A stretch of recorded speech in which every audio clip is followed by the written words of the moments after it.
So we've been talking about habitats, and that is an animal's home. And we mentioned that what a polar bear needs in its habitat is very different than what a camel needs in its habitat. But there's a few things that everything has in common. Every animal needs in its habitat food, water. They all need shelter. And shelter might mean shelter from the cold weather for the polar bear, shelter from the hot weather for the camel. It might also mean a way to hide from animals that want to eat you. That's another form of shelter.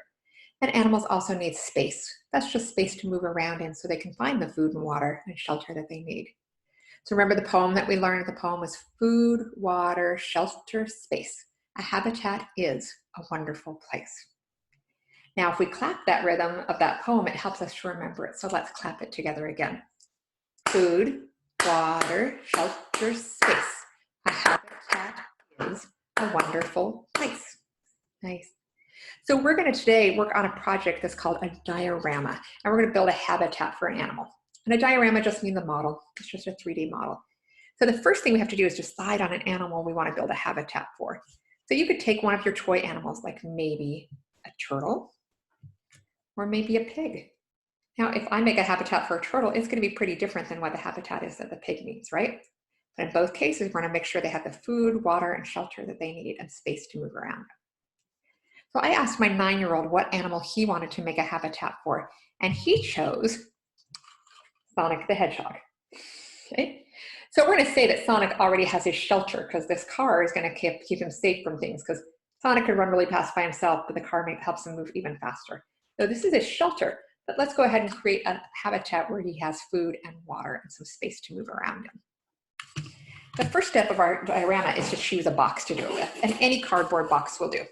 And what you're going to do is cut most of the flaps off this cardboard box. So I might cut off that flap and this one and this one. But I want to leave that bottom flap because this is going to be the background for what we see around the animal. And this is the ground, the floor of the forest floor they walk on, or the ocean floor if it's a sea animal. Okay, so we want to leave that one flap there. So once we have that box, we want to decorate the back of the box. And we might make a painting or a drawing or use collage. Anything we can to design the things that that animal would see in its habitat.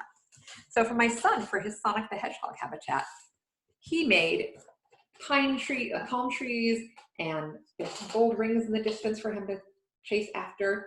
There's grass, there's dirt. At first, we'd forgotten to put water, so we made sure we added that water there because we knew water was super important to have in a space.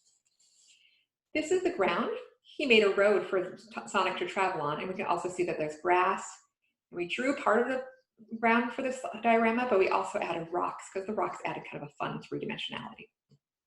But after he designed this, I saw some things in there. So I saw that we had water, and I had that we had shelter because Sonic has a shelter, which is a good thing because Eggman is here and we don't want Eggman to be able to catch Sonic. So he's got shelter, it's got space to move around in, like that big road to drive along, but I noticed that food was missing. So I asked him what Sonic eats for food. And it turns out that Sonic eats chili dogs. So we made a chili dog stand here for Sonic. Okay? So now we have food, water, shelter, and space for Sonic the Hedgehog. We decided, though, it would be even more fun if we had some three-dimensional rings to add into that. So we had this left over from another event. And what we can do is tie this ring, and see we punched a hole right here. I can tie this ring up on the habitat. And then we have some things dangling down in the habit, which kind of adds some fun three-dimensionality to it. So that is our habitat diorama for Sonic the Hedgehog. What do you guys think you want to make? Think of an animal in your house, find a cardboard box, and then design the background, the ground, and all of the elements that your animal would need in its habitat. Food, water, shelter, and space. Make a wonderful space for your animal.